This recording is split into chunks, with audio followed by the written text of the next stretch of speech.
How's it going, everybody? Thank you very much for watching. It's always appreciated. I am Orlando Ruiz Jr.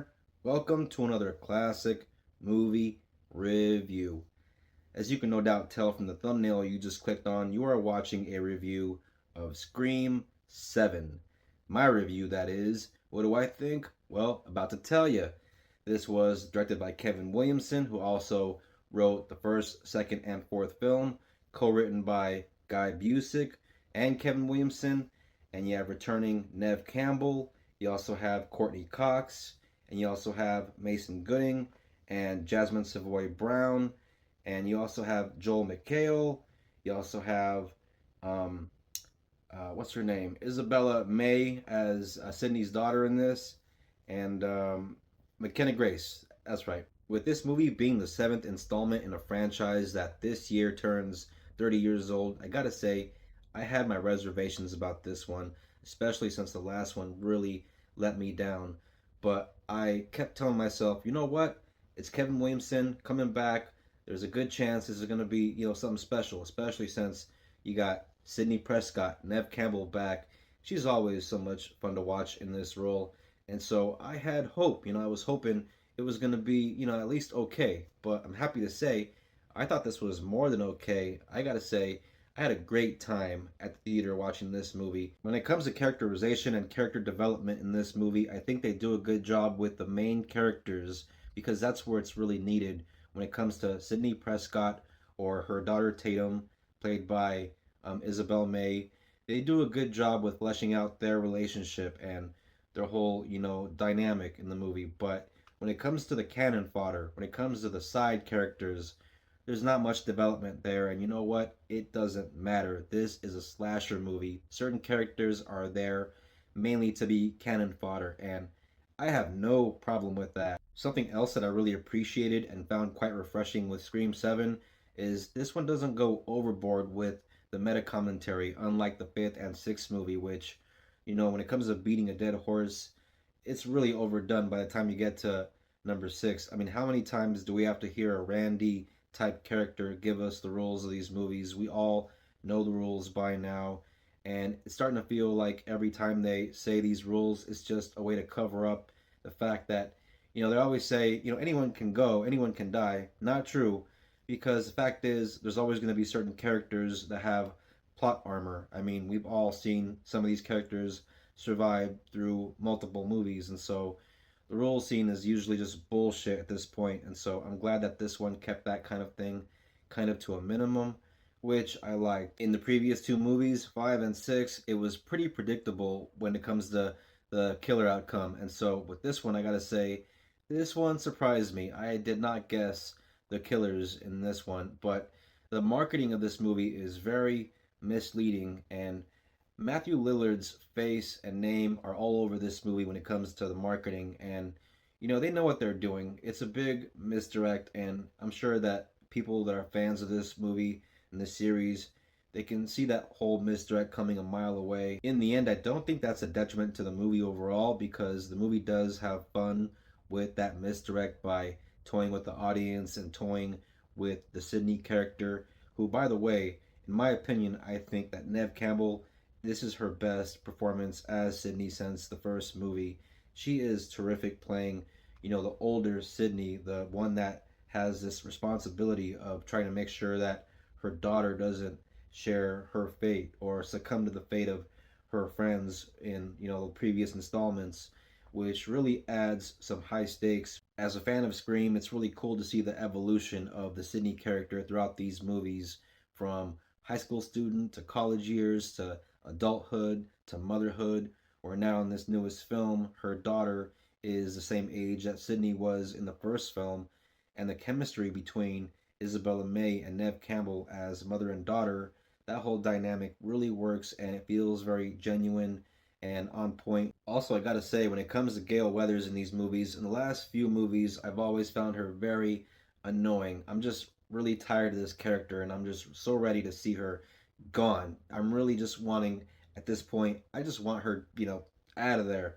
But I gotta say, I thought that Courtney Cox wasn't as annoying in this one. I thought she actually did a pretty good job at making me care about Gale, which I haven't cared about Gale for the last, I don't know, three movies, I guess. And so, yeah, kudos to Courtney Cox for, doing a really good job, and her chemistry with Sydney Prescott, Neve Campbell.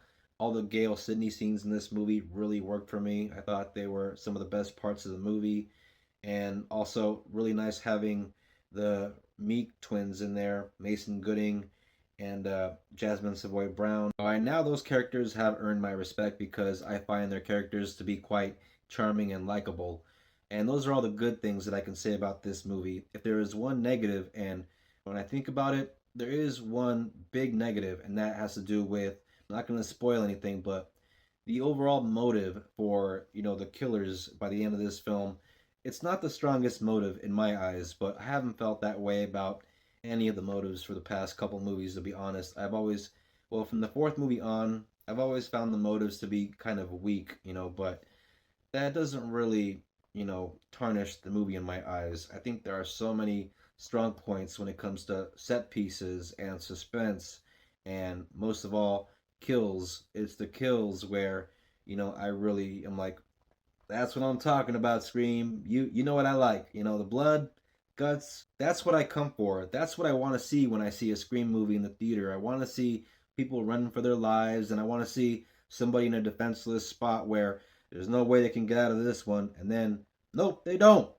That's what I'm looking for, and you gave it to me, baby. Scream 7. Thank you. Because every now and then you get these Scream movies where people get stabbed a million times, and then at the end of the movie they're like, I'm okay. I'm fine.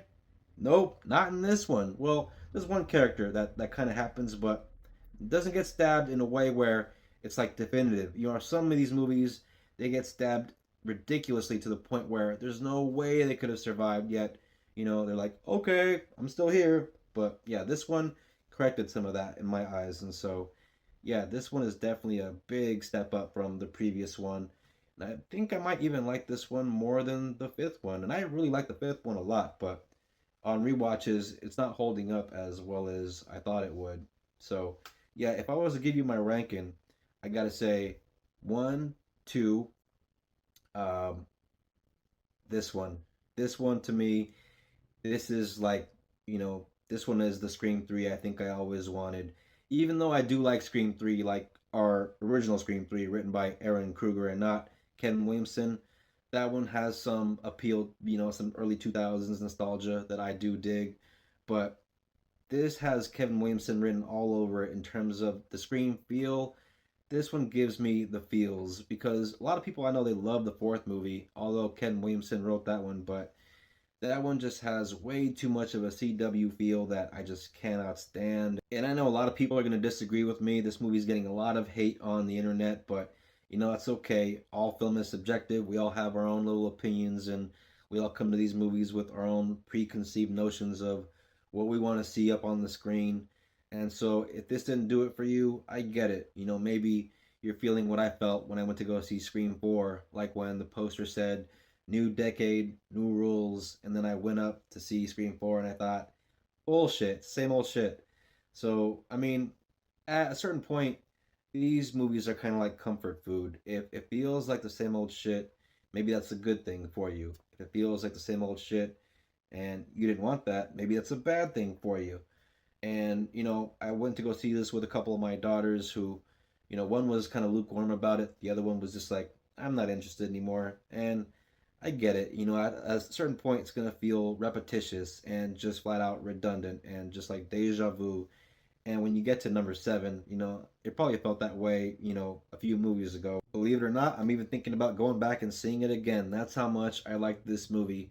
And yeah, I do recommend if you can't tell from this review. But yeah, Scream 7, I give it 3 stars. Definitely gonna buy this one when it comes out on DVD or Blu-ray. I didn't even buy the sixth movie. That's how much I didn't care for that one, though there are some set pieces in there and some kill scenes that I do like. This one I will be buying because pretty much like the whole thing. Solid movie. Thank you guys very much for watching this this new movie review. And I appreciate you hanging out for a little bit. If you're new to the channel, if you're into classics or into movies, or if you like what you see, Subscribe, hit the bell for notifications on more reviews from me coming out soon. If you're a returning viewer, I thank you for your support. I thank you for your views and always appreciate it. Please don't forget to comment, share, like. It always helps. And I'll see you guys on the next ranking video or top 10 video or the next classic movie review. Everybody, please take care of each other. Till next time, peace out. God bless.